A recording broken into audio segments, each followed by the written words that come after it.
Seguimos en actualidad preventiva. Roberto, otro tema importante que hemos venido hablando durante el transcurso, ¿verdad?, de todo la vida de este programa es sobre los auditores externos. Esta figura de que se le exige, ¿verdad?, a los sujetos obligados a hacer auditorías externas para ver el nivel de cumplimiento de las mismas disposiciones legales en cómo se han venido implementando. Tú tienes muchas experiencias en este tipo porque esa es tu profesión por excelencia, tu expertise. ¿Qué tú has visto en esto? ¿Cuál ha sido la tendencia? ¿Cuáles son las principales falencias que se encuentran en estas auditorías que se llevan a cabo? Mira, definitivamente lo principal desde el punto de vista de la regulación es establecer los requisitos del auditor, sean unos u otros, cuales quieran, pero que se establezcan. De manera que no cualquiera puede llevar a cabo un tema de auditoría. No voy a promulgar una cosa ni la otra, pero por lo menos que se sienten y digan, miren, la acreditación de un auditor, igual que como en la auditoría financiera, de un auditor de cumplimiento es esta. Ya. Número 2, la posibilidad de que si deben de estar registrados o no, que se habilite. Si no va a estar registrado, como hay algunas regulaciones que dicen, bueno, su auditor debe de cumplir con esos requisitos. Si no lo cumple y mañana hay una auditoría ejecutada por una persona que no cumplió con esos requisitos, la auditoría queda inhabilitada. Hay otras regulaciones que dicen, no, usted acérquese aquí al regulador, habilítese como auditor y nosotros le vamos a dar esa habilitación a través de una publicación. Una cosa o la otra se puede hacer. ¿Cómo se está haciendo ahora mismo? Es mixta. Están las dos formas. La superintendencia de seguros tiene que tú tienes que estar registrado. Banco también. Y la DGI la tiene que simplemente que cumpla con estos requisitos. Porque no hay normativa. Igualmente no hay una estandarización. Porque es una normativa, son normativas sectoriales. Está bien, perfecto, pero si tú me pides un requisito a mí como auditor en la supervisión de bancos, debería ser casi el mismo requisito para la supervisión de seguro o de pensiones. Yo ahí tengo yo entiendo que sí debe haber requisitos, que sí debe haber unas reglas de juego, claro. Ahora también se tiende a confundir lo que es una auditoría financiera con una auditoría de cumplimiento, claro. Entonces, no simplemente porque yo sea auditor y haya hecho auditoría financiera, puedo hacer yo lo entiendo, Arnaldo, totalmente de acuerdo. Pero tal vez el problema está, antes que tú intervenga, tal vez el problema también está en el término, auditoría. O sea, tal vez no se debería llamar auditoría, tal vez le llamemos revisión de cumplimiento, sí. Porque es que cuando tú quieres exigir obligatoriamente que sea un auditor financiero, ya ahí pero todavía estoy de acuerdo con Arnaldo. No necesariamente, es que se establezca un requisito. Puede ser auditor, pero lo que pasa es que puede haber dos normativas.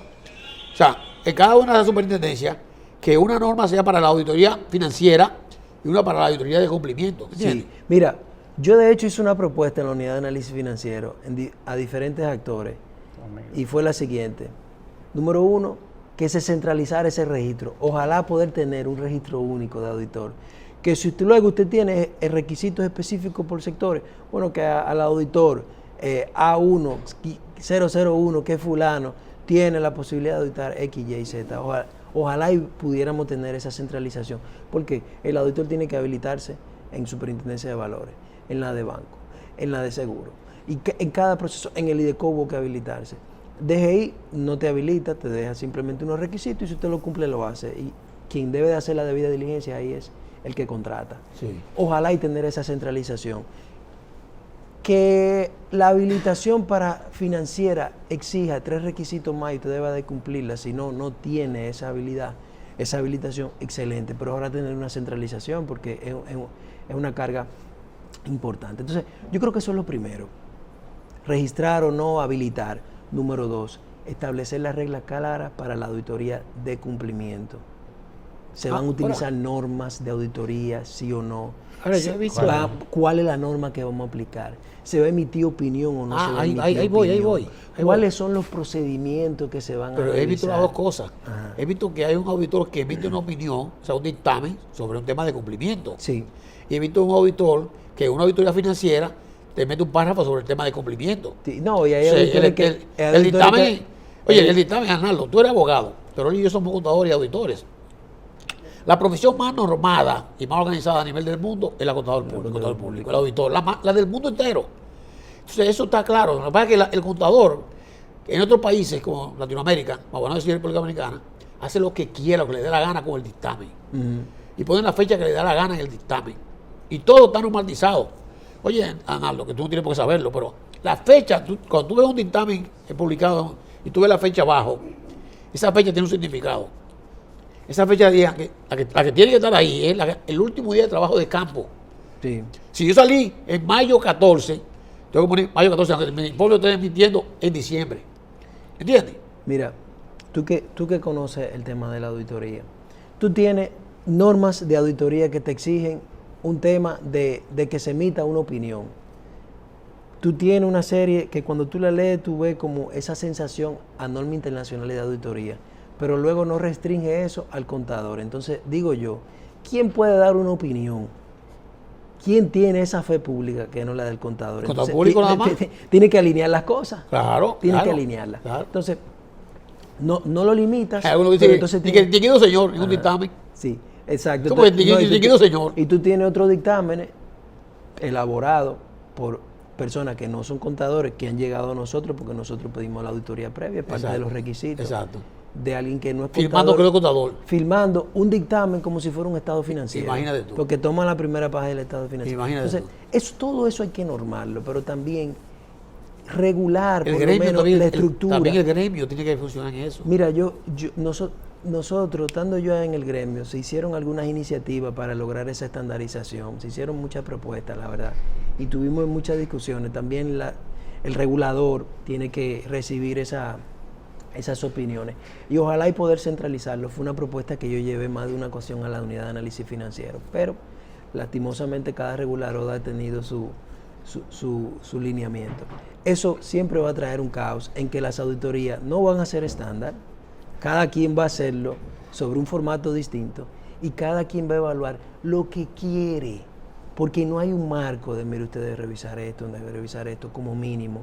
Eso es importante, porque al final, como regulador, como sistema, yo lo que quiero tener es un comparativo entre todas las entidades, pero de la misma forma. Entonces, si en uno yo tengo 10 cosas y en uno tengo 20, y las 10 y los 20 ni siquiera coinciden, ¿cómo comparo? ¿Cómo genero estadística? ¿Cómo yo puedo decir el 60% de los sujetos obligados en República Dominicana, de la cual hemos recibido auditoría de cumplimiento, incumplen en la identificación correcta de una persona expuesta políticamente? ¿Cómo lo voy a hacer si no sé que el procedimiento número 15 en todos los lados es evaluar el conocimiento y aplicación del conocimiento del PEP? No existe. Entonces, eso es importante. Hablamos del contador, ¿verdad? El contador como...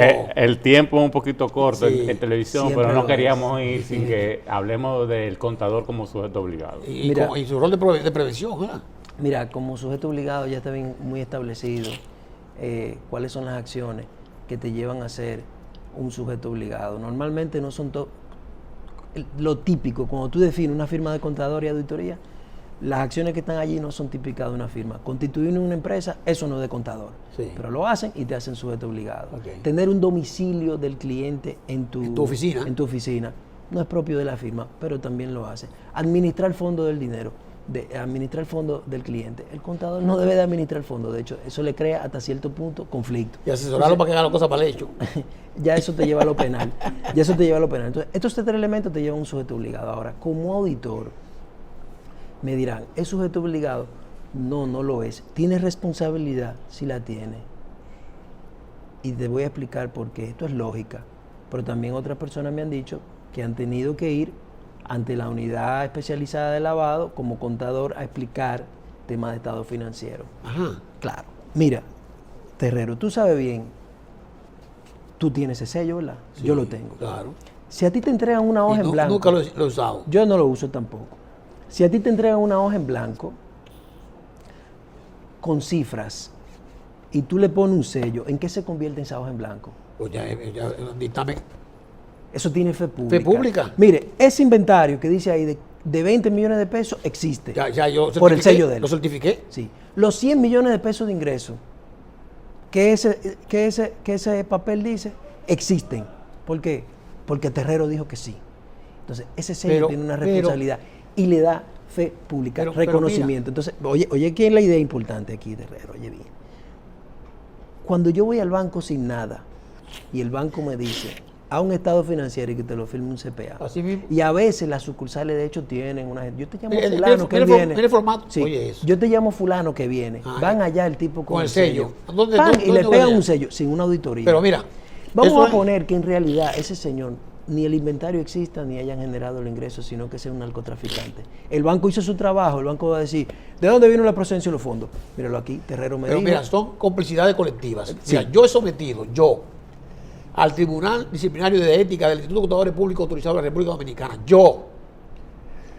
con un contador público sellando un estado financiero falso, y con toda la evidencia, y no ha hecho nada el gremio. Sí. Que me digan que no. Hay un tema Digo, colectivo lo tengo que- todo, ¿eh? No, hay un Escrito. y hay un tema de cultura. Así que no tenemos podemos, que no podemos arreglar la profesión. Que tenemos que cambiar a nivel de los bancos también. Los mismos Y bancos los a veces son los que los jalan. gremios son los y principales gremios- responsables. Y los gremios también. No responsables. Sí, hombre, son unos Yo diría que más bien Cómplices, que son. podrían colaborar. son cómplices indirectos, Podrían colaborar en una campaña colectiva que yo le he dicho al ICPAR que se debe de crear. pero tú lo sancionas, hermano. El del pegasello. Pero tú lo sancionas. Sí. Le manda a quitar el C4. Sí, el Con del todo pegasello. eso. ¿Qué criterios están detrás de esa hoja que usted acaba de firmar? No existen. Entonces hay una responsabilidad. Debería de existir una responsabilidad. ¿Qué trabajo te sin hizo? ser sujeto ¿Qué obligado. trabajo te hizo? Esto no es de que si conociste y reportaste, no.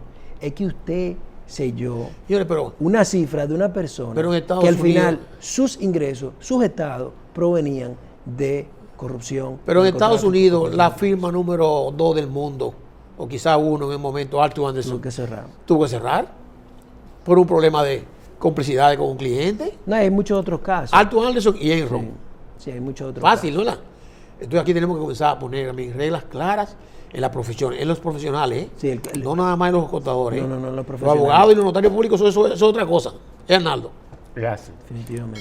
Bueno, señores, no nos queda más tiempo. Muchas Darte- gracias, se fue. darte de nuevo las gracias, Roberto, por compartir con nosotros estos temas y de reiterarte la invitación. Tú siempre aquí eres bienvenido. Bienvenido, Tenemos ahí claro que sí. todavía unos cuantos temas que discutir contigo. Con mucho gusto, señores. Gracias por la invitación. En un mes malo invitamos a volver a... Y acuérdense de darle a la campanita. No, y que se suscriben, que le den a la campanita.